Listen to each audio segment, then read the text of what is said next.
Il rentrait chez lui après un voyage d'affaires lorsqu'il aperçut deux personnes âgées trempées, abandonnées sous la tempête, juste devant les grilles de son manoir. Il faillit passer son chemin, jusqu'à ce qu'ils ouvrent une vieille valise et lui révèlent une vérité qui allait changer sa vie à jamais. La pluie battait contre le pare-brise de sa berline allemande de luxe, comme si elle voulait laver le monde de ses fautes. Luke Carter ajusta le rétroviseur et accéléra sur le boulevard désert. Épuisé par 3 jours de réunions sans fin dans une autre ville, il n'aspirait qu'à rentrer. À un peu plus de 40 ans, il avait bâti un empire que beaucoup enviaient. Pourtant, ce soir-là, ce succès pesait sur ses épaules comme un fardeau invisible. Son manoir l'attendait, niché dans le quartier le plus exclusif de la ville, silencieux et froid, comme toujours. Le portail commença à s'ouvrir dès que le capteur détecta sa voiture. Luke relâcha l'accélérateur, prêt à se garer sous l'abri, lorsqu'un détail attira son attention. 2 silhouettes étaient blotties sous le vieux chêne, juste à l'extérieur du mur. Elles tentaient en vain de se protéger de la tempête qui s'abattait sur la ville. Fronçant les sourcils, il freina et baissa la vitre pour mieux voir. Un homme et une femme aux cheveux gris se tenaient là, trempés, s'enlaçant comme si cette étreinte était le dernier abri qui leur restait. À leurs pieds reposait une vieille valise en cuir, usée, adossée au tronc comme si elle contenait les derniers vestiges d'une vie brisée. Son premier réflexe fut d'accélérer et de rentrer. Après tout, ces gens n'étaient pas son problème. La ville regorgeait de personnes en difficulté, et il ne pouvait pas sauver tout le monde. Mais quelque chose dans cette scène le troubla. Peut-être la façon dont le vieil homme protégeait la femme de son propre corps, ou la manière dont elle s'accrochait à lui avec une confiance défiant le monde entier. Il resta là, moteur allumé, essuie-glace battant, observant ces deux êtres que le monde semblait avoir oubliés. L'homme finit par lever la tête vers les phares. Malgré la pluie et la distance, il y avait dans son visage buriné une dignité qui toucha profondément Luke. « Ce n'est pas mon affaire », murmura-t-il, la main sur le levier de vitesse. Mais ses doigts refusèrent de bouger. Il resta figé quelques secondes de plus, partagé entre l'indifférence qu'il avait cultivée et un sentiment qu'il ne savait pas nommer. La vieille femme se mit à tousser, un son faible, mais assez fort pour le traverser malgré la pluie et le verre. Quelque chose céda en lui. Il coupa le moteur, attrapa son parapluie à l'arrière et sortit dans le déluge. Chaque pas vers le couple lui parut lourd, comme s'il marchait contre des années d'insensibilité accumulées. Le vieil homme tenta de se redresser en le voyant approcher, se plaçant instinctivement devant la femme. « Bonsoir », dit Luke, haussant la voix pour couvrir la pluie. « Est-ce que tout va bien ?» L'homme l'observa un instant, hésitant à décider si cet inconnu bien habillé représentait une menace ou un secours. « Nous allons bien, monsieur. Nous attendons juste que l'orage passe. »« Attendre où ? Ici, dans la rue ? » ?»« Oui, nous n'avons nulle part où aller, » répondit doucement la femme, d'une voix chargée d'une tristesse ancienne. « On nous a expulsés aujourd'hui. Nous n'avons trouvé aucun abri. » Luke sentit sa poitrine se serrer. « Expulsés ?» Le mot résonna en lui, éveillant des souvenirs qu'il préférait oublier. « Expulsés d'où ?» demanda-t-il. « De la maison où nous avons vécu pendant des décennies, » répondit l'homme, la voix tremblante. « Les choses sont devenues compliquées, financièrement. Nous n'avons pas pu suivre. Et votre famille ? Vos enfants ? Vos proches ? » Le silence qui suivit en dit plus que n'importe quelle réponse. La femme baissa la tête, et malgré la pluie, Luke distingua d'autres gouttes couler sur son visage. L'homme serra les lèvres, retenant sans doute des mots amers. « Notre fils a sa propre vie, » finit-il par dire. « Nous ne voulons pas être un fardeau. » Luke connaissait ce genre de réponse, la dignité tentant de masquer le rejet.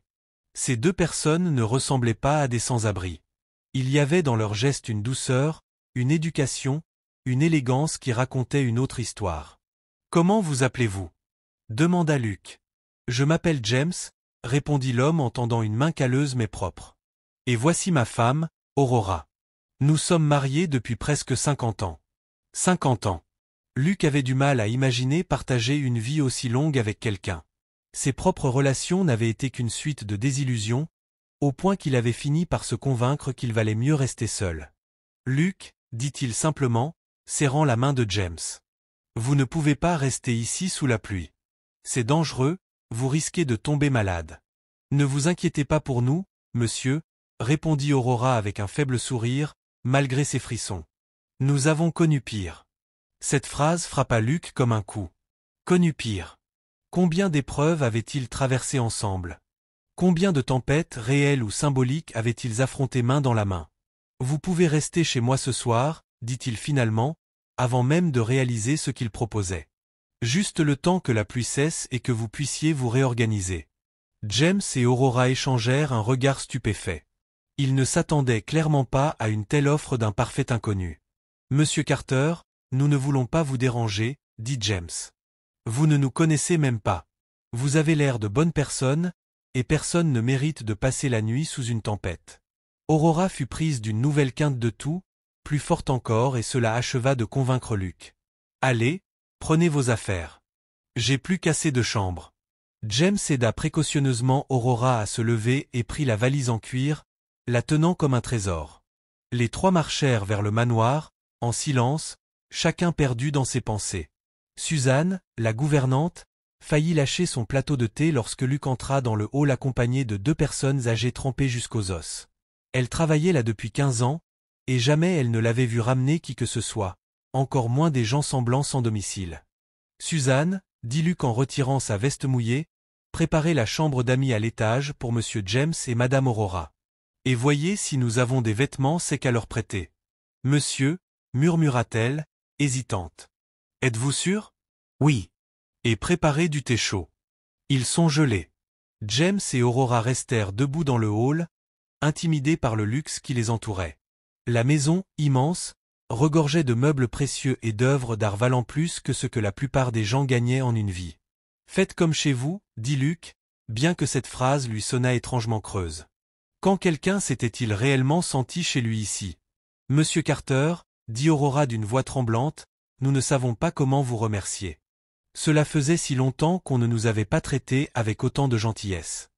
Cette phrase toucha Luc d'une manière inattendue. Comment 2 êtres humains pouvaient-ils en arriver à considérer un simple acte d'humanité comme quelque chose de rare et de précieux? Vous n'avez pas à me remercier, dit-il doucement. C'est le minimum que quiconque devrait faire. Non, monsieur, répondit James en secouant la tête. Ce n'est pas le cas. Nous avons passé toute la journée à demander de l'aide, à frapper aux portes. Vous êtes la première personne qui nous a regardés comme des êtres humains. Le poids de ces mots resta suspendu dans l'air. Luc réalisa que, lui aussi, cela faisait longtemps que plus personne ne l'avait regardé comme un simple homme, et non comme une opportunité d'affaires ou un compte en banque sur pattes. Suzanne revint avec des serviettes épaisses et des vêtements secs.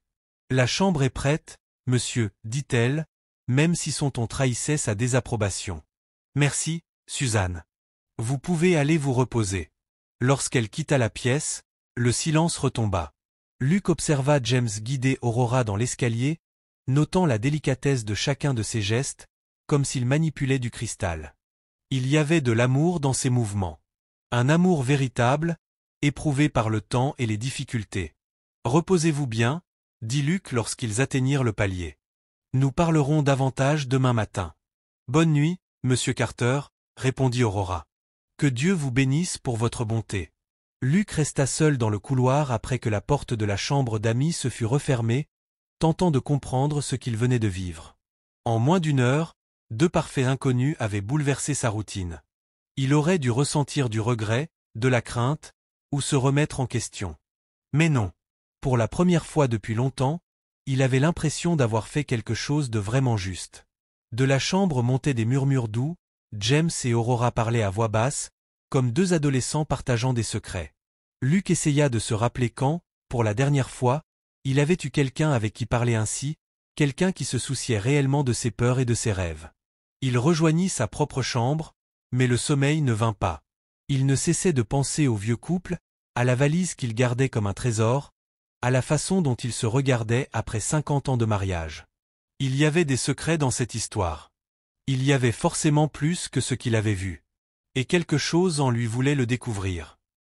Le matin se leva différemment dans cette maison. Pour la première fois depuis des années, Luc s'éveilla au son de voix humaines, des voix douces, des échanges paisibles qui faisaient vibrer les murs froids d'une chaleur nouvelle. Il descendit en peignoir et trouva James et Aurora à la table de la cuisine, prenant le petit déjeuner que Suzanne avait préparé. La gouvernante semblait mal à l'aise, servant d'un geste raide, le visage fermé. 15 années passées dans cette maison lui avaient appris que les riches ne se mêlaient pas aux gens ordinaires, et cette situation bousculait toutes les règles qu'elle connaissait. « Bonjour, dit Luc, remarquant à quel point Aurora semblait plus reposée après une nuit au chaud. « Monsieur Carter, répondit-elle avec un sourire qui illumina la cuisine, nous ne savions pas si nous pouvions descendre. Suzanne a préparé un merveilleux petit déjeuner. Suzanne se racla la gorge, laissant entendre que ce n'était pas son idée. Monsieur, j'aurai besoin de vous parler quand vous aurez un moment. Plus tard, Suzanne, répondit Luc. Pour l'instant, je veux apprendre à connaître nos invités. Il s'assit, chose rare. D'habitude, il avalait son café debout, les yeux rivés à son téléphone. Mais cette scène domestique le calma, comme si elle ralentissait le temps. James, dit-il en versant du café, parlez-moi un peu de vous. Comment en êtes-vous arrivé là?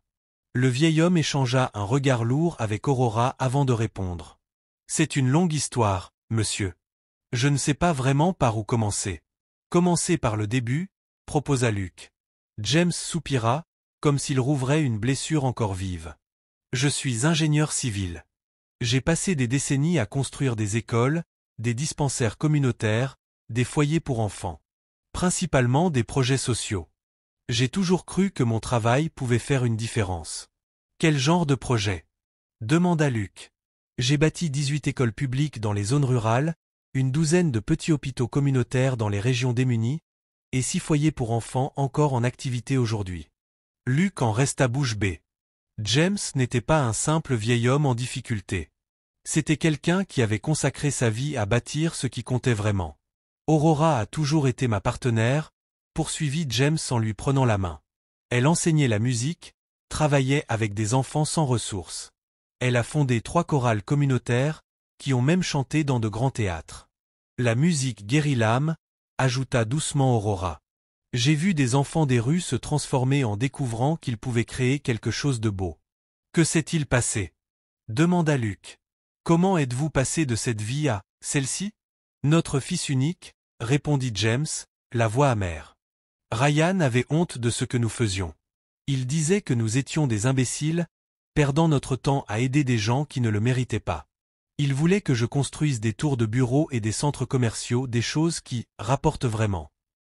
Ryan est devenu avocat, ajouta Aurora, la douleur dans la voix. Un avocat à succès. Il s'est marié dans une famille riche. Ils avaient honte de nous, de nos projets sociaux, de notre simplicité. Quand il a commencé à fréquenter les hautes sphères, dit James, il nous a demandé de ne dire à personne qu'il était notre fils. Il disait que notre image nuisait à sa carrière. Un silence lourd tomba. Luc sentit quelque chose se nouer dans sa poitrine, un mélange de colère et de tristesse.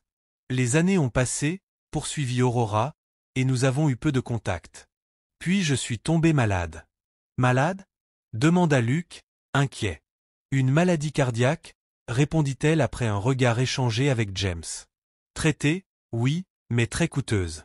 Nous avons recontacté Ryan, expliqua James. Pas pour lui demander de l'argent, mais pour lui dire que, si notre temps était compté, nous voulions nous rapprocher de la famille. Nous voulions connaître notre petit-fils, ajouta Aurora. Il s'appelle Andrew. C'est un garçon merveilleux, mais Ryan trouvait toujours des excuses pour nous éloigner. Il disait ne pas vouloir que son fils grandisse avec de mauvais exemples. Le sang de Luc bouillonna.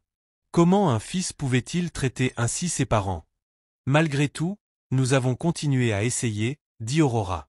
Quand nous avons perdu la maison à cause des frais médicaux, nous l'avons appelé, pensant qu'il nous aiderait, juste un temps. Et il l'a fait? Demanda Luc, bien qu'il connaisse déjà la réponse. James laissa échapper un rire amer. Il a dit que nous étions des adultes responsables de nos choix. Que si nous avions choisi d'aider les autres toute notre vie plutôt que d'épargner, nous devions en assumer les conséquences. Puis il a raccroché. Et ce n'est pas tout, ajouta Aurora, une larme roulant sur sa joue. Les voisins nous ont dit que Ryan racontait aux gens que nous étions instables, incapables de prendre de bonnes décisions, et qu'il n'était pas responsable de nous. Suzanne, qui écoutait discrètement depuis un coin de la cuisine, semblait bouleversée. Jamais elle n'avait entendu une conversation aussi intime et douloureuse dans cette maison. Après l'expulsion, dit James, nous avons essayé les refuges publics, mais ils étaient tous pleins. Nous avons dormi dans la rue pendant 3 nuits avant que vous ne nous trouviez. 3 nuits? Répéta Luc, incrédule. Oui. Et vous savez ce qui fait le plus mal? Demanda Aurora en essuyant ses yeux. Ce n'est ni la faim, ni le froid. C'est de savoir que nous avons construit des maisons pour des centaines d'enfants qui n'en avaient pas, alors que notre propre fils ne trouve pas un coin de sa maison pour ses parents. Ces mots résonnèrent dans la cuisine comme un cri silencieux. Quelque chose bougeait profondément en Luc. Ces deux êtres avaient consacré leur vie aux autres, et maintenant ils payaient le prix d'un fils ingrat. Puis-je voir la valise que vous aviez avec vous? Demanda-t-il soudain, la curiosité éveillée. James hésita. Pourquoi? Hier soir, j'ai remarqué à quel point vous la protégiez. Elle semblait importante. Le couple échangea un nouveau regard. Après quelques secondes, James acquiesça. Aura, veux-tu la porter? Elle revint avec la vieille valise en cuir, la posa sur la table et l'ouvrit avec précaution, comme un coffre rempli de trésors. Luc se pencha pour regarder et resta sans voix. La valise était remplie de photographies, de lettres, de coupures de journaux, de certificats et de documents soigneusement rangés. Des décennies d'une vie consacrée aux autres. Ce sont les enfants de nos foyers, dit Aurora, en montrant des centaines de visages souriants. Chacun a une histoire. Chacun a trouvé une famille. Et voici les remises de diplômes des écoles que j'ai construites, ajouta James, en pointant d'autres photos. Des milliers d'enfants qui ont pu recevoir une éducation grâce au projet que nous avons mené. Luc prit une lettre écrite d'une main d'enfant. Oncle James et tante Aurora, merci d'avoir construit notre école. Maintenant, je peux lire et écrire. Quand je serai grand, j'aiderai d'autres enfants comme vous nous avez aidés. Nous en avons reçu des centaines comme celle-là, dit Aurora avec fierté. Nous les avons toutes gardées. C'est pour ça que cette valise est importante, expliqua James. C'est la preuve que notre vie a eu un sens. La poitrine de Luc se serra. Ils avaient touché des milliers de vies, bâti un héritage qui durerait des générations, et maintenant, ils portaient tout cela dans une vieille valise, parce qu'ils n'avaient plus rien d'autre. Il y a encore une chose, dit Aurora, sortant une enveloppe jaunie du fond. Quelque chose qui pourrait t'intéresser. Qu'est-ce que c'est? Une lettre de remerciement qu'on a reçue, il y a longtemps, d'un garçon que nous avions aidé quand sa mère était malade. Un jeune garçon qui est ensuite devenu un homme d'affaires. Luc vit son propre nom sur l'enveloppe, écrit d'une écriture enfantine. Ses mains tremblaient en l'ouvrant. Il reconnut immédiatement la lettre qu'il avait écrite enfant. « Mon Dieu » murmura-t-il. « Comment avez-vous eu ça ?» Pour la première fois depuis qu'ils avaient commencé leur récit, James et Aurora sourirent. « Monsieur Carter, dit doucement Aurora, le destin a des manières mystérieuses de réunir les bonnes personnes au bon moment. » Et à cet instant, Luc comprit. Cette rencontre sous la pluie n'avait rien d'un hasard. C'était l'univers qui lui rendait une bonté qu'il avait oublié avoir reçue. Ses mains tremblaient en tenant la lettre jaunie. Les mots d'enfant sautaient de la page comme des fantômes du passé. Oncle James et tante Aurora, merci de m'avoir aidé quand ma maman était malade. Vous étiez mes anges. Un jour, je serai riche et j'aiderai les enfants comme vous m'avez aidé. Luc Carter, 8 ans. Vous vous souvenez de moi? Demanda-t-il, la voix rauque. Comment pourrions-nous t'oublier?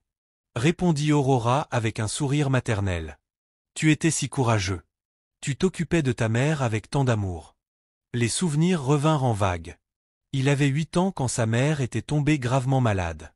Sans argent pour payer des soins privés, et les hôpitaux publics débordés, tout semblait perdu jusqu'à ce que James et Aurora entrent dans leur vie. Vous avez construit cet hôpital communautaire, murmura Luc, se souvenant. Celui où ma mère a été soignée. Ta mère, Caroline Carter, répondit James en souriant. Une battante.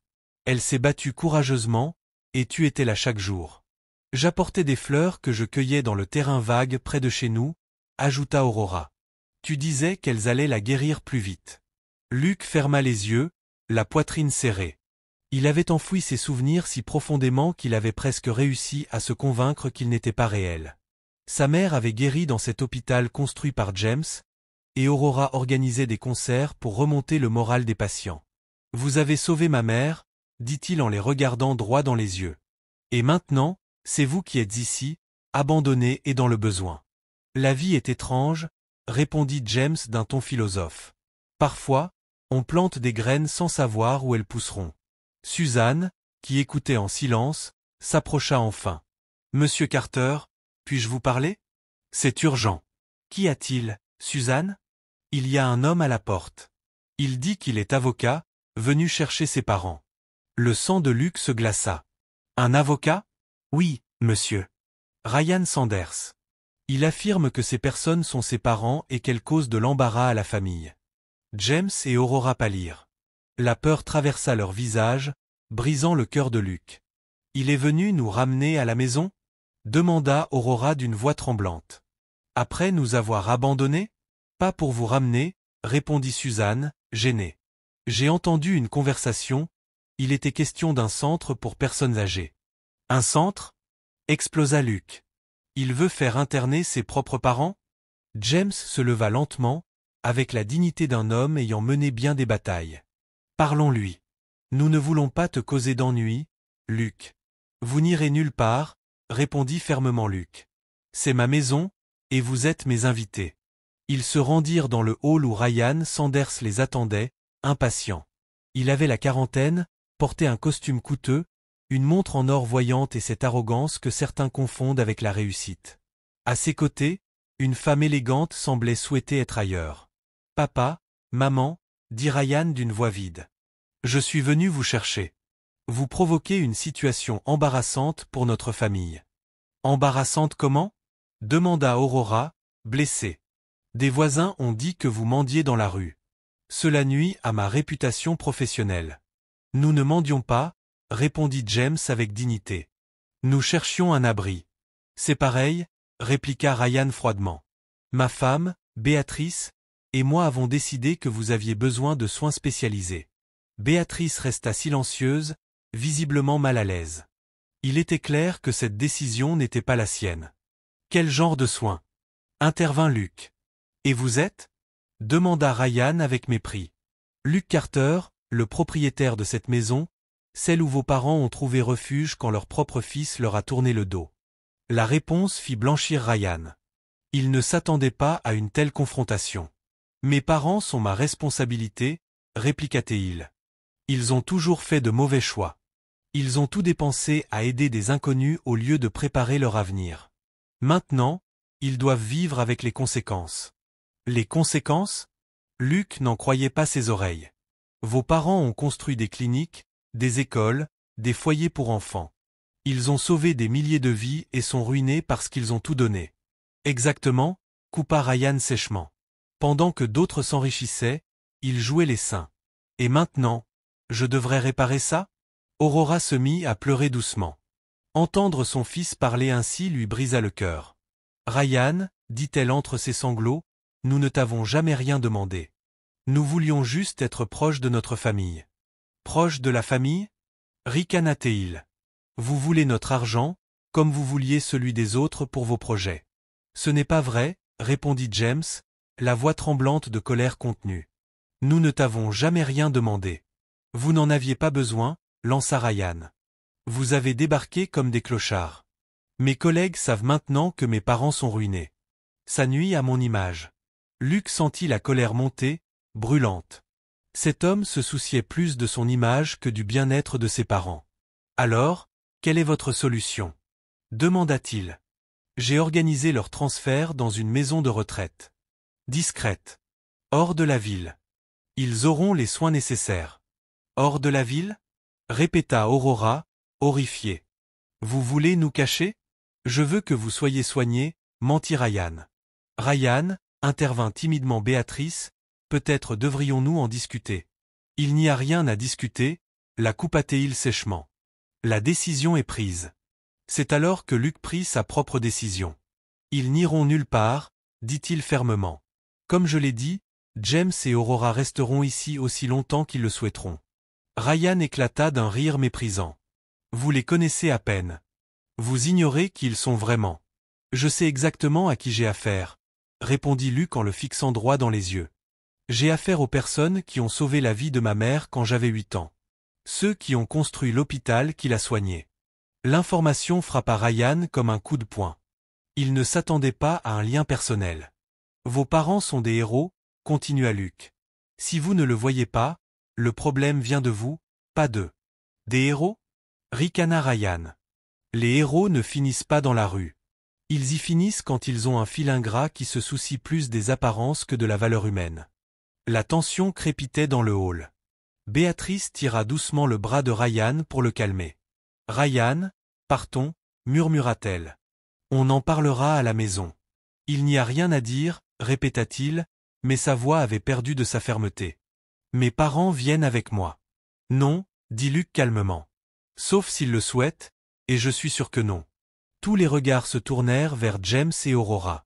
Le couple s'échangea un long regard, cette communication silencieuse que seuls les couples mariés depuis des décennies comprennent. « Ryan, » dit enfin James d'une voix lourde de tristesse. « Tu as clairement montré que tu avais honte de nous, que notre présence nuisait à ta vie.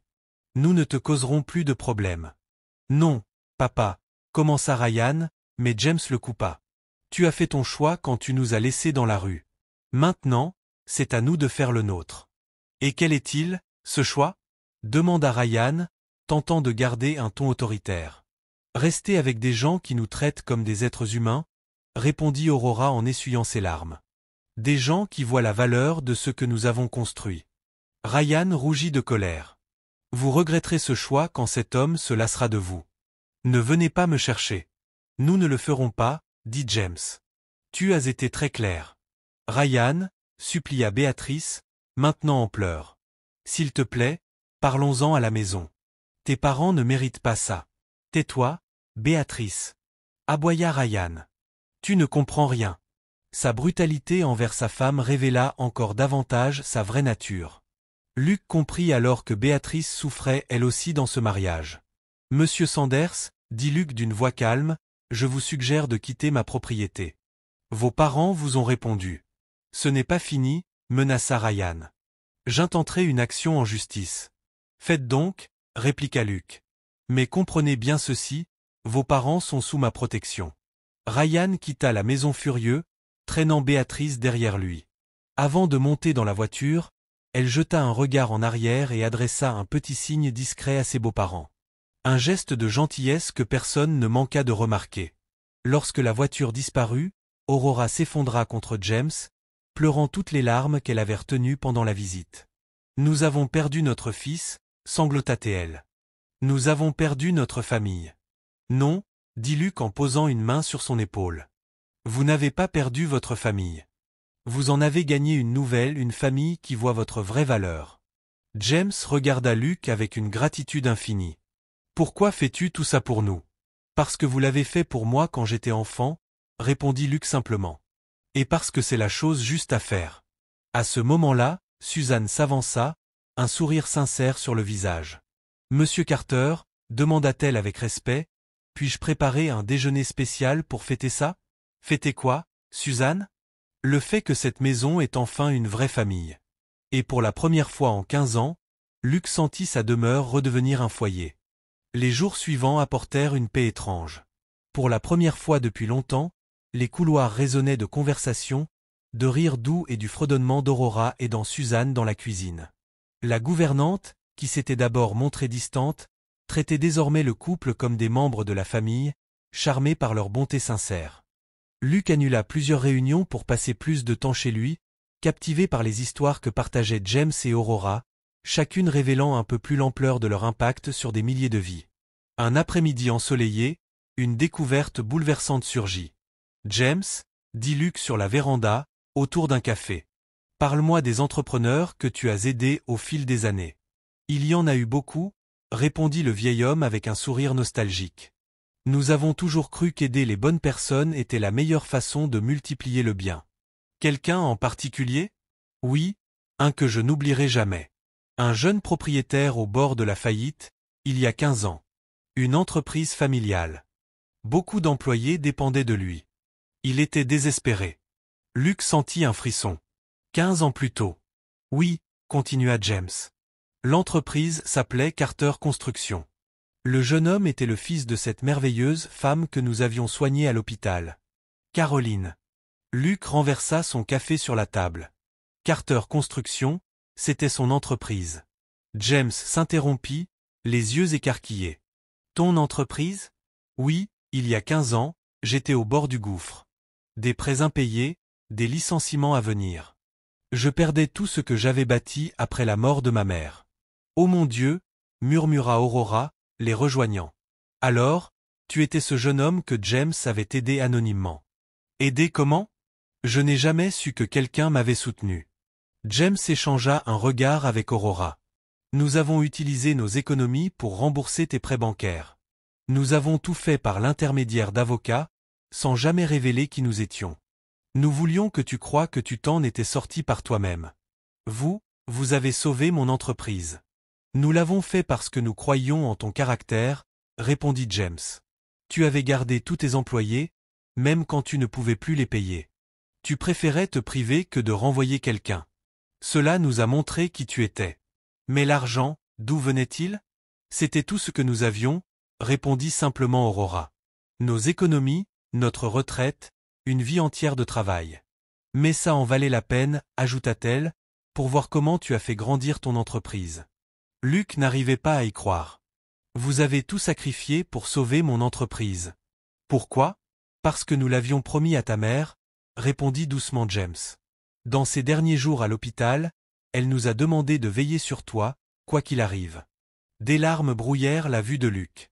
Sa vie entière venait de basculer. Il n'était pas cet homme qui s'était fait tout seul comme il l'avait cru. Il devait tout à deux personnes qui avaient tout donné pour lui. Vous avez perdu tout votre argent pour m'aider, dit-il d'une voix brisée. Et c'est pour ça que vous êtes dans le besoin aujourd'hui. Ne vois pas les choses comme ça, supplia Aurora. Vois cela comme un investissement qui a porté ses fruits. Tu as réussi, tu as créé des emplois, tu as aidé des familles. Nous avons eu la satisfaction d'honorer notre promesse à ta mère, ajouta James, serein. À ce moment-là, Suzanne entra, inquiète. Monsieur Carter, il y a quelqu'un à la porte qui demande à voir M et Madame Sanders. Il dit qu'il est leur petit-fils. Aurora pâlit. Andrew, mon petit-fils. Andrew? Oui, madame. Elle se leva, tremblante, les mains sur la poitrine. Mon garçon, après toutes ces années. Ils se dirigèrent vers la porte d'entrée où un jeune homme d'une vingtaine d'années attendait, nerveux. Grand, les cheveux bruns, des yeux vifs rappelant ceux d'Aurora. Il portait des vêtements simples et un sac à dos. Grand-mère, grand-père, dit-il, la voix chargée d'émotion. Andrew. Aurora courut le serrer dans ses bras, en larmes. Comment nous as-tu retrouvés? Je vous cherche depuis 3 mois, répondit-il, serrant aussi James dans ses bras. Quand j'ai appris que papa vous avait abandonné, j'ai quitté la maison pour vous retrouver. J'ai cherché dans les foyers, les hôpitaux, les églises. J'ai même dormi dans la rue certaines nuits. Tu as quitté la maison? Demanda James, inquiet. Je ne pouvais pas vivre sous le même toit qu'un homme qui a abandonné ses propres parents. Luc observait, ému. Enfin quelqu'un dans cette famille qui reconnaissait la valeur de ces deux êtres extraordinaires. Andrew, voici Luc, dit Aurora. L'ange qui nous a recueillis quand nous n'avions plus nulle part où aller. Le jeune homme s'approcha, les yeux pleins de gratitude. Monsieur, je ne sais pas comment vous remercier d'avoir pris soin de mes grands-parents. Ce sont eux qui ont pris soin de moi toute ma vie, répondit Luc. Andrew, demanda doucement James, comment as-tu pu venir? Ta mère est au courant? Andrew baissa la tête. Non. Papa m'a interdit tout contact avec vous. Il dit que vous êtes des gens à problème, une honte pour la famille. Et tu l'as cru? Demanda Aurora, blessée. Jamais. Je me souviens de vous, quand j'étais petit. Des histoires que vous racontiez, des cliniques que vous avez construites, des enfants que vous avez aidés. Papa a oublié, mais moi, jamais. Il sortit un vieux carnet de son sac. J'ai tout gardé. Les dessins, les histoires, les partitions que tu écrivais, grand-mère. Tu as gardé tout ça? Demanda Aurora en tremblant. Oui. Parce que je savais que je vous retrouverais. Et parce que je voulais préserver ce qui compte. Andrew, dit Luc avec émotion, tes grands-parents peuvent rester ici aussi longtemps qu'ils le souhaitent, et toi aussi. Monsieur Carter, dit Andrew d'une voix hésitante, je dois vous dire quelque chose, au sujet de mon père. Il n'a pas abandonné. Il prépare quelque chose contre vous tous. Le sang de Luc se glaça. Quel genre de chose? Demanda-t-il. Je l'ai entendu parler avec d'autres avocats. Ils essaient d'obtenir une ordonnance du tribunal pour faire interner grand-mère et grand-père de force, sous prétexte qu'ils ne peuvent plus s'occuper d'eux-mêmes. James et Aurora échangèrent un regard terrifié. Et ce n'est pas tout, ajouta Andrew en sortant des papiers de son sac à dos. Vous avez en réalité un héritage que papa veut contrôler. Un héritage ? Demanda Aurora, déconcertée.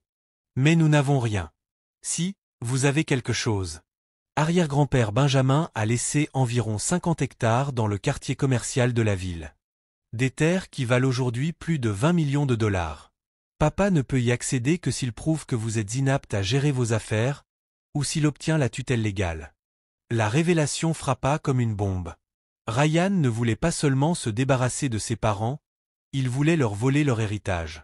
C'est pour ça qu'il est si désespéré de vous enfermer, dit Luke. Il veut le contrôle juridique. Exactement. Et il y a encore autre chose, ajouta Andrew en tendant d'autres documents à Luke. Le visage de Luke s'assombrit à mesure qu'il lisait. Mon Dieu, il a mis en place tout un complot. Que disent ces papiers ? Demanda James, anxieux. Qu'il compte prétendre que vous souffrez de troubles mentaux liés à l'âge. Il a même soudoyé des médecins pour produire de faux rapports. La cruauté de Ryan semblait sans limite, il était prêt à détruire la dignité de ses propres parents pour de l'argent. Nous ne laisserons pas faire ça, dit Luke avec détermination. J'utiliserai toutes mes ressources pour vous protéger. Monsieur, avertit Andrew, mon père a des connexions puissantes. Il pourrait obtenir ce qu'il veut.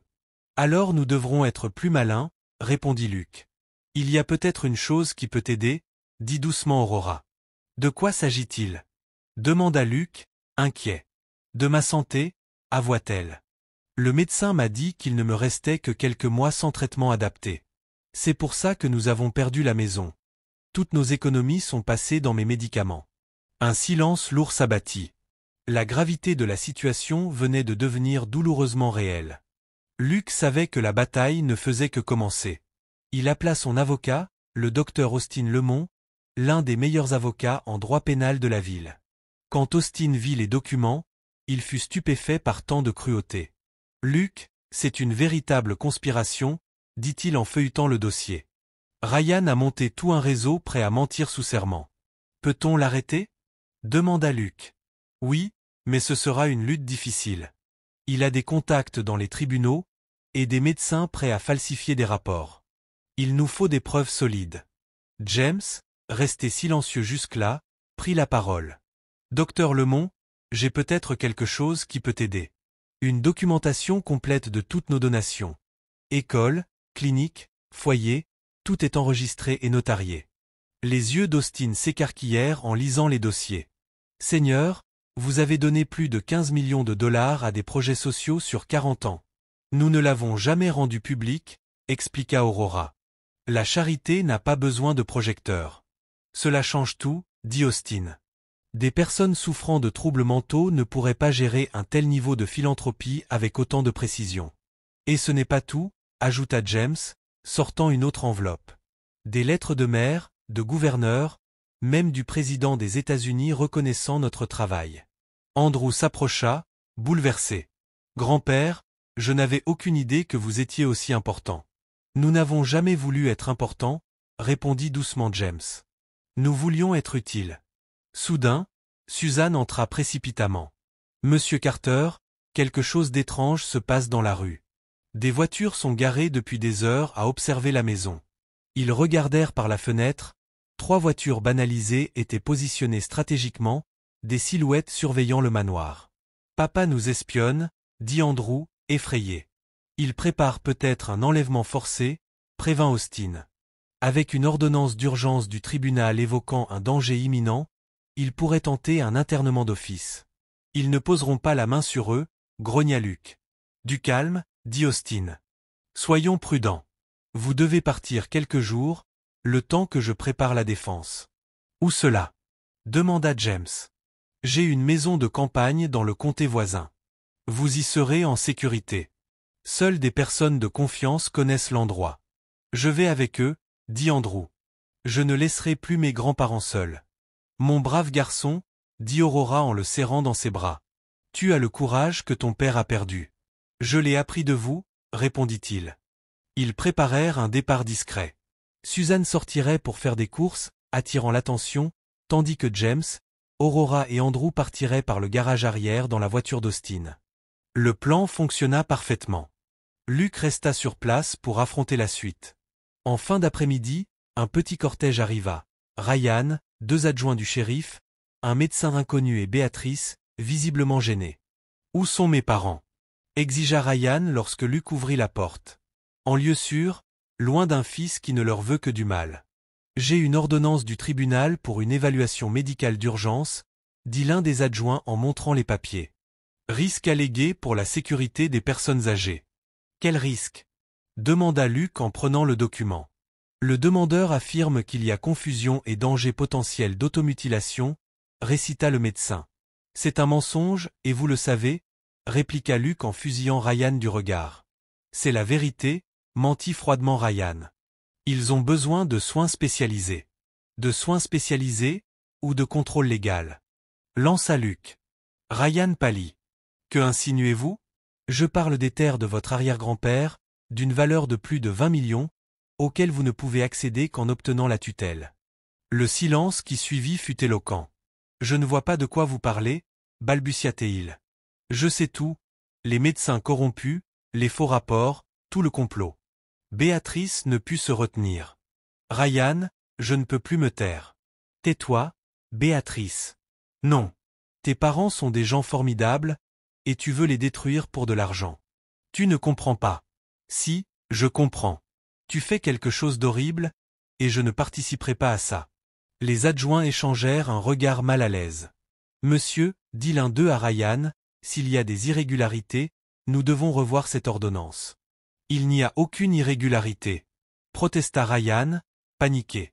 Oh que si, répondit Luke en leur tendant les documents d'Andrew. L'adjoint lut, puis son expression se durcit. Monsieur Sanders, ceci suggère une fraude au tribunal. C'est un mensonge. Une machination. Une machination ? Ricana Béatrice amèrement. Tu traites ton propre fils de menteur ? Andrew ? Balbutia Ryan, blême. Qu'a-t-il à voir là-dedans ? C'est lui qui a apporté les preuves, répondit Luke. Ton fils ne supporte plus ce que tu es devenu. Où est-il ? Avec ses grands-parents, là où il a toujours eu sa place. Monsieur, dit le shérif à Luke, nous suspendons cette ordonnance le temps d'une enquête. Vous n'avez pas le droit. Hurla Ryan. Si, nous l'avons, et nous le faisons. La fraude judiciaire est un crime grave. Le médecin tenta de s'éclipser, mais Luke lui barra le passage. Docteur, vous n'irez nulle part. Votre rôle dans cette affaire sera aussi examiné. Je ne savais pas, bégaya l'homme. Vous ne saviez pas que vous falsifiez des rapports médicaux ? Vous ne saviez pas que vous aidiez à détruire 2 innocents ? Béatrice s'adressa à Luke.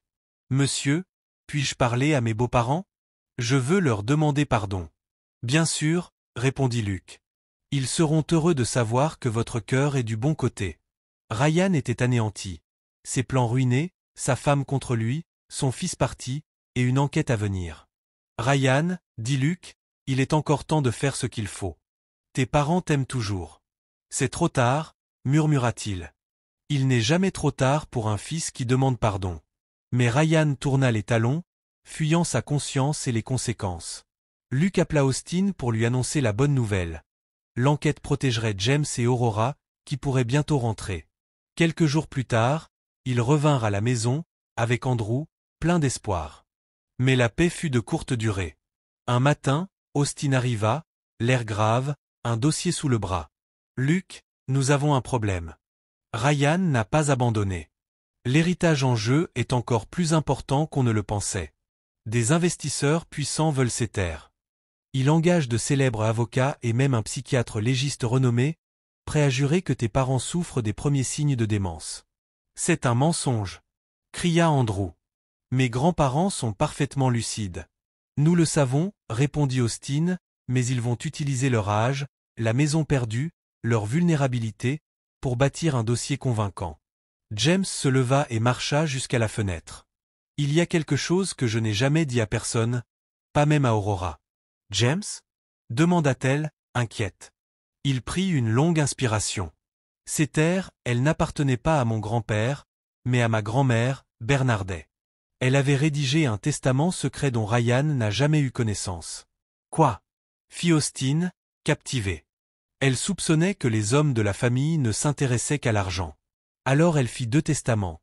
Un officiel, léguant tout aux hommes, et un autre, secret, qui donnait tout à celui qui aurait consacré sa vie à aider les autres. Où est ce testament secret? Dans un coffre-fort à la banque. Moi seul peux l'ouvrir. Papa, dit Aurora, émue, cela veut dire que Ryan se bat pour quelque chose qui ne lui a jamais appartenu. Exactement, conclut James.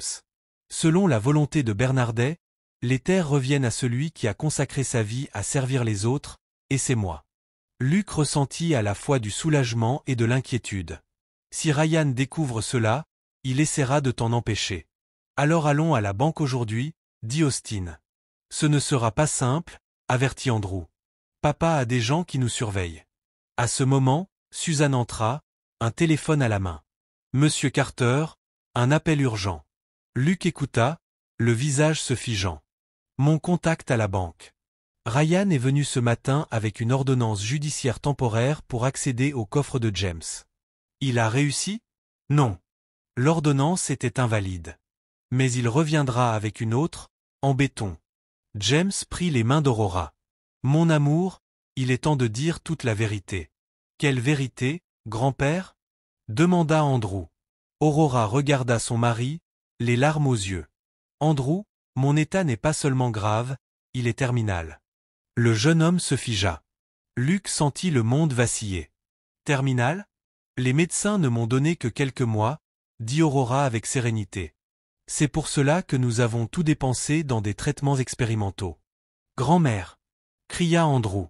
Voilà pourquoi Ryan est si pressé, dit James amèrement. Il sait qu'Aurora n'a plus beaucoup de temps. S'il parvient à prouver que nous sommes inaptes avant qu'elle ne parte, il héritera de tout. Nous ne le laisserons pas faire, dit Luc. Nous allons à la banque maintenant. C'est risqué, prévint Austin. Plus risqué encore de le laisser gagner. Ils établirent un plan, Austin emmènerait James à la banque, pendant que Luc resterait avec Aurora et Andrew pour détourner l'attention. Suzanne devait créer une diversion à la maison. Tout fonctionna jusqu'à l'appel d'Austin, porteur d'une nouvelle dévastatrice. Luc, nous sommes arrivés trop tard. Ryan est revenu avec une nouvelle ordonnance et a accédé au coffre. Comment? Sans James? Il a prétendu à une urgence médicale, disant que James était hospitalisé pour démence aiguë. Le directeur a été contraint d'ouvrir. Austin, le testament était-il là? Demanda James, blême. Oui. Ryan a tout pris. Le désespoir envahit la pièce. Sans le testament original, Ryan pouvait tout réclamer. Attends, dit soudain Aurora.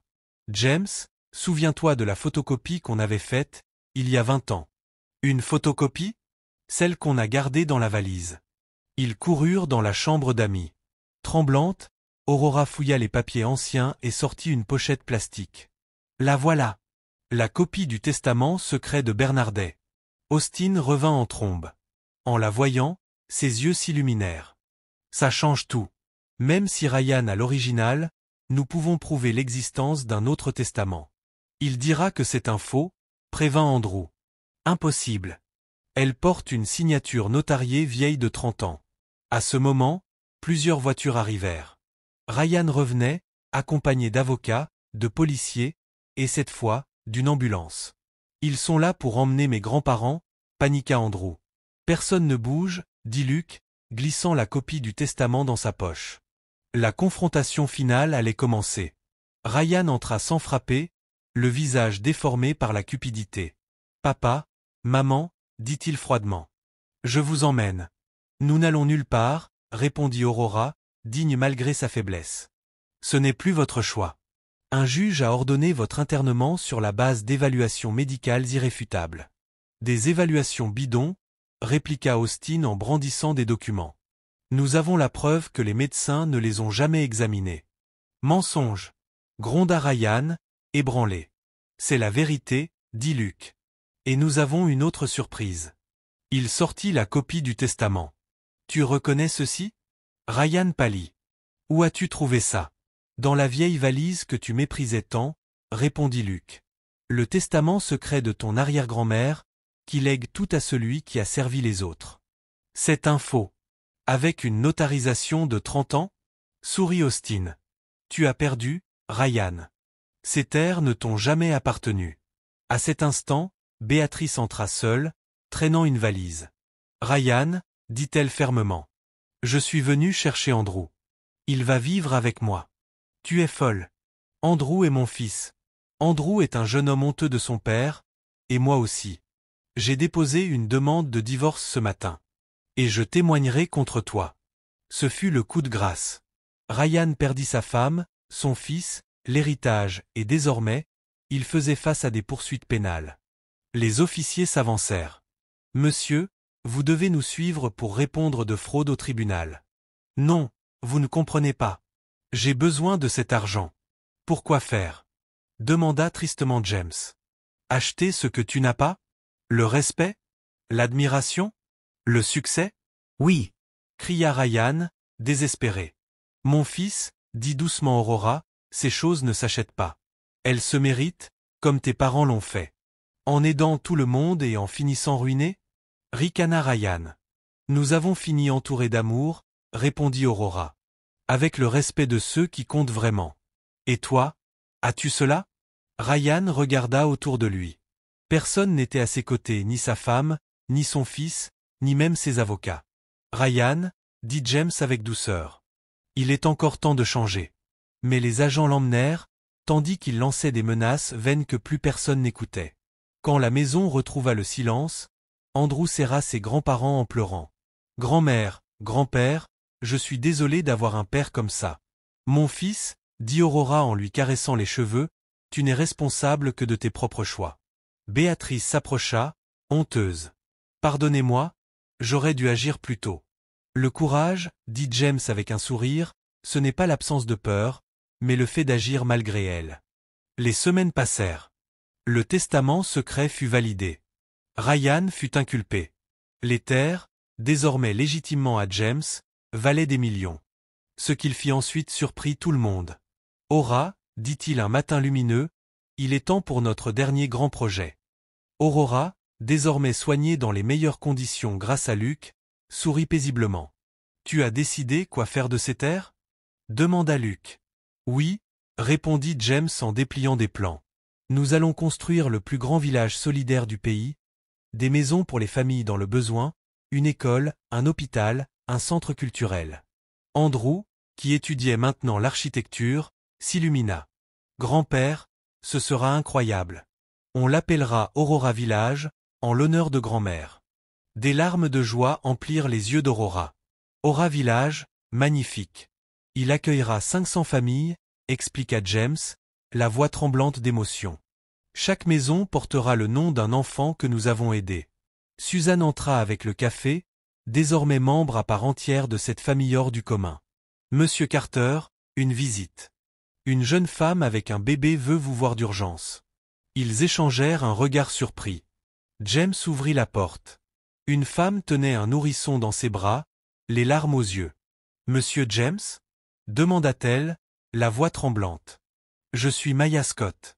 Vous m'avez sauvé la vie, il y a 15 ans. James la fixa, puis se souvint. Maya, du foyer Saint-François. Mon Dieu, regarde-toi. Comment t'oublier? Tu étais la petite fille timide qui aimait dessiner. Maya éclata en sanglots dans ses bras. Je suis venu vous remercier, pour m'avoir donné une chance quand personne d'autre ne croyait en moi.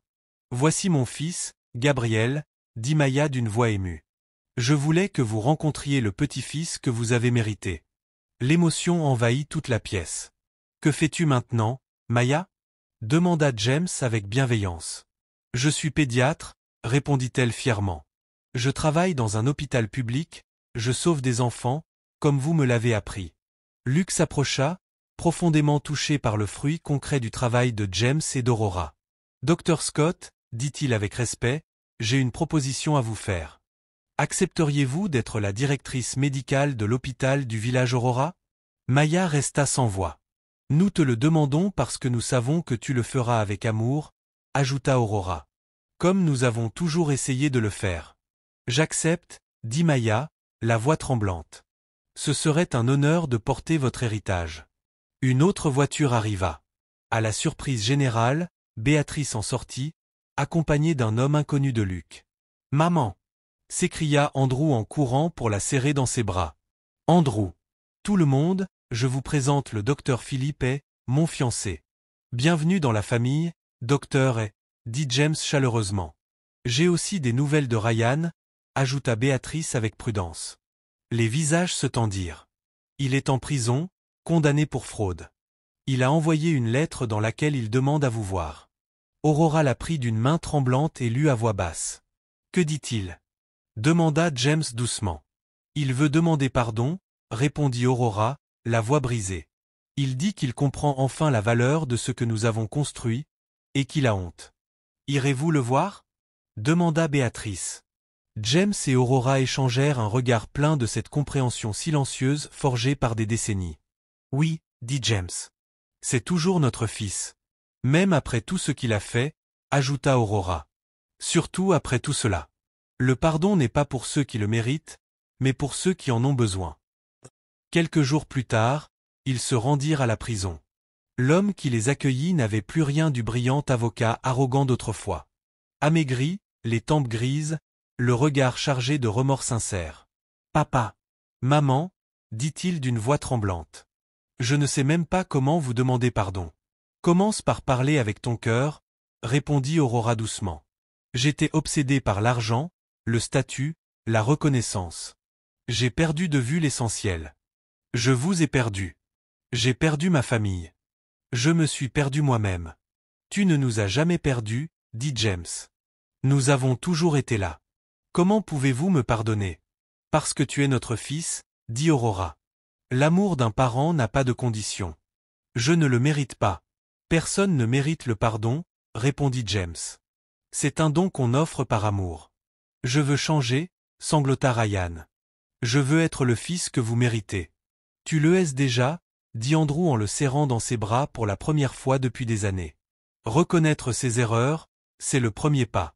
Ryan, ajouta Luc, quand tu sortiras, il y aura une place pour toi au village Aurora. Nous avons beaucoup de travail à faire. Vous me donneriez cette chance ?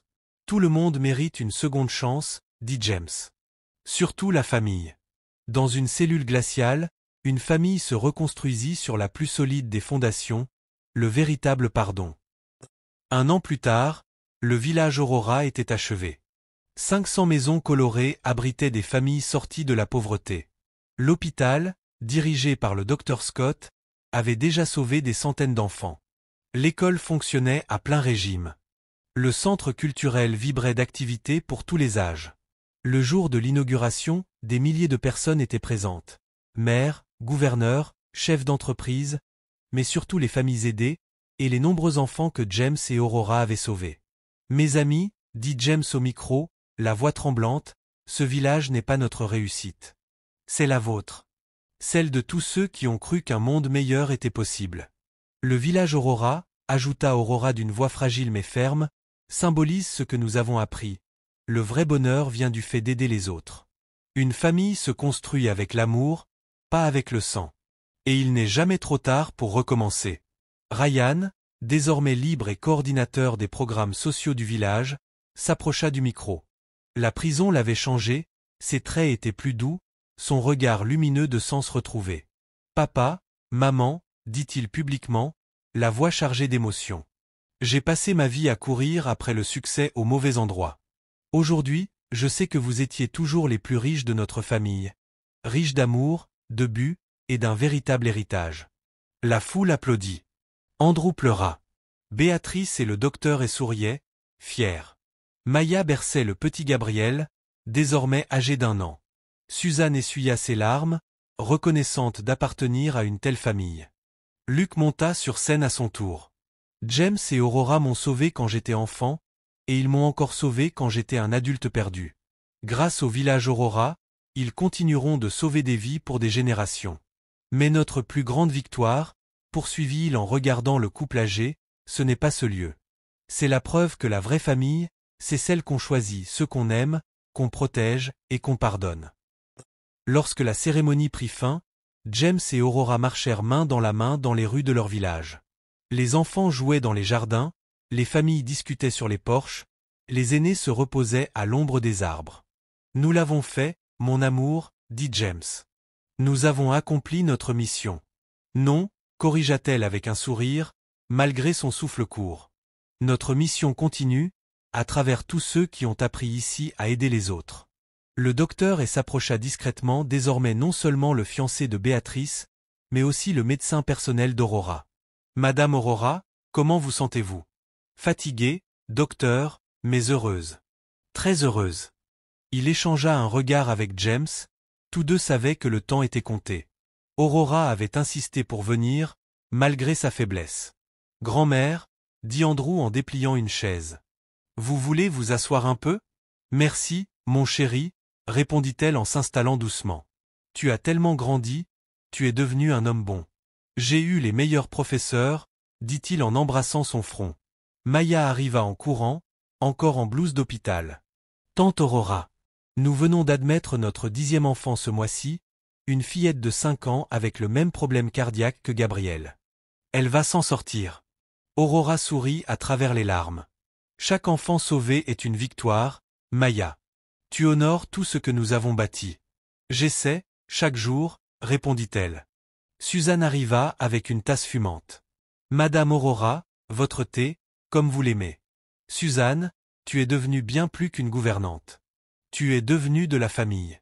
Et vous aussi, dit Suzanne en souriant. Vous m'avez appris que la famille, ce n'est pas celle dans laquelle on est, mais celle qu'on construit ensemble. Luc observait la scène de loin, le cœur serré d'émotion. Tout ce qu'il avait appris était là, sous ses yeux. La vraie famille ne se résume pas à l'ADN, mais à des choix quotidiens d'amour, de soins et de pardon. Béatrice revint avec le docteur, portant un grand album. « J'ai fait ça pour vous », dit-elle. Des centaines de photos du village en construction, des familles qui emménagent, des enfants qui jouent.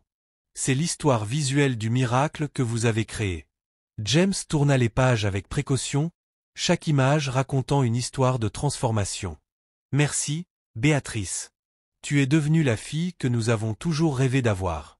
Et vous, les parents que j'ai toujours souhaité avoir, répondit-elle, les larmes aux yeux. Ryan s'approcha à son tour, encore parfois alourdi par la honte, malgré une année de réconciliation. Papa, je peux m'asseoir? Bien sûr, mon fils, répondit James en lui faisant de la place. Aujourd'hui, en coordonnant les programmes, une femme m'a remercié. Elle m'a dit que tu avais sauvé son petit-fils il y a 20 ans, dans un de tes foyers. Elle en pleurait. Et qu'as-tu ressenti? Demanda Aurora doucement. De la fierté. Pour la première fois de ma vie, vraiment fier d'être ton fils. Nous avons toujours été fiers de toi, dit James. Même quand tu ne voyais pas ta propre valeur. Je dois vous dire quelque chose, reprit Ryan. Hier, un promoteur m'a proposé 5 millions de dollars pour le terrain du centre culturel. J'ai refusé sur le champ. Aurora prit sa main. Tu as enfin compris que certaines choses ne sont pas à vendre. Oui. J'ai compris que vous aviez raison depuis le début, l'argent s'épuise. Le bien que nous faisons demeure. Andrew arriva, tenant Gabriel dans ses bras. Il a fait ses premiers pas aujourd'hui. Annonça-t-il. Il a marché droit vers la photo de ses arrière-arrière-grands-parents. Aurora ouvrit les bras, et Andrew posa le petit garçon sur ses genoux. L'enfant sourit et balbutia quelques sons incompréhensibles, mais pour elle, c'était une véritable mélodie pour son cœur. « Mon petit trésor », murmura-t-elle en l'embrassant sur le front. « Tu vas grandir dans un monde meilleur, un monde qui aura compris que l'amour est la seule richesse qui compte. » Maya revint, inquiète. « Tante Aurora, vous êtes très pâle. Nous devrions rentrer. »« Pas encore, ma chère. Je veux voir le coucher du soleil sur notre village. » Le ciel devint doré tandis que le soleil disparaissait. Peu à peu, des lumières s'allumèrent, semblables à des étoiles tombées sur terre, illuminant les rêves devenus réalité. « Tu sais ce dont je suis le plus fier ?» demanda James, les yeux perdus dans la vue. « Quoi donc, mon amour? Que lorsque nous quitterons ce monde, nous le laisserons meilleur que nous l'avons trouvé. Et que nous partirons en sachant que nous avons été vraiment aimés, » répondit Aurora, la voix faible. Luc s'approcha, sentant la gravité du moment. « James, Aurora, sachez que vous avez changé non seulement ma vie, mais celle de tous ici. Vous m'avez appris que le vrai succès ne se mesure pas à l'argent, mais aux vies que l'on transforme. Luke, dit Aurora en lui tendant la main, tu as été le fils que nous n'avons jamais eu. Merci de nous avoir offert une famille quand nous en avions le plus besoin. Le docteur s'approcha discrètement de James. Monsieur, il faudrait la ramener. Elle a besoin de repos. James acquiesça doucement. Aurora semblait fragile, mais une paix rayonnait d'elle, bouleversant tous les cœurs. Mes amis, dit-elle en essayant de se lever, il est temps de rentrer à la maison. Notre maison, corrigea doucement Luke. Notre famille, répondit-elle avec un sourire. Sur le chemin du retour vers la demeure, Aurora s'arrêta un instant pour jeter un dernier regard au village, scintillant dans la nuit. James, tu te souviens de cette nuit d'orage où Luke nous a trouvés? Comment l'oublier? J'ai su, à ce moment-là, que quelque chose de spécial allait se produire. Ce n'était pas un hasard. Non, confirma James. C'était le destin qui nous rendait tout l'amour que nous avions semé. 2 semaines plus tard, Aurora s'éteignit paisiblement dans son sommeil, aussi sereine qu'elle avait vécu. Toute la ville assista à ses funérailles. Des milliers de personnes qu'elle avait touchées d'une façon ou d'une autre. Des enfants, des familles, des médecins, des enseignants, des entrepreneurs tous réunis, soutenus par Luke, Andrew et Ryan. James prit la parole. Aurora disait souvent, on ne meurt pas quand le cœur cesse de battre, mais quand les gens cessent de se souvenir de nous. Aurora sera immortelle, car chaque enfant sauvé, chaque famille accueillie, chaque sourire suscité porte une part d'elle. Une place fut créée en son honneur dans Aurora Village, avec un banc gravé de ces mots. Ici repose celle qui a enseigné que l'amour est le seul héritage digne d'être transmis. James continua de vivre avec Luke, entouré d'une famille qu'il avait choisi d'aimer.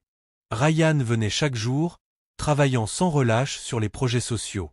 Andrew, diplômé en architecture, conçut de nouvelles extensions pour le village. Maya sauvait des vies chaque jour à l'hôpital. Béatrice et le docteur se marièrent et adoptèrent un enfant du village. Suzanne devint la grand-mère affectueuse que Gabriel n'avait jamais eue, lui racontant des histoires sur son arrière-grand-mère Aurora, qu'il avait peu connue, mais dont l'amour vivait encore dans chaque recoin de la maison. Et Luke comprit enfin qu'il avait trouvé ce qu'il cherchait depuis toujours. Une véritable famille, fondée sur l'amour inconditionnel et le pardon sans limite. À l'entrée d'Aurora Village, une plaque résumait ce que James et Aurora représentaient. Ici vivent des gens qui ont appris que la vraie richesse n'est pas ce que l'on accumule, mais ce que l'on partage. Que la famille n'est pas seulement ceux avec qui l'on est, mais ceux qui choisissent de rester. Et que l'amour, semé dans la vie, fleurit pour l'éternité. Et, par une autre nuit pluvieuse rappelant leur première rencontre, Luke marcha dans les rues d'Aurora Village, observant les lumières briller dans les maisons, sachant que, dans chacune d'elles, vivait une famille née parce que 2 êtres extraordinaires avaient décidé qu'aimer comptait plus que posséder. L'héritage de James et Aurora n'était pas la terre valant des millions, mais les cœurs qu'ils avaient transformés. Et cet héritage, cet amour, serait éternel. Fin. Merci à tous d'avoir regardé.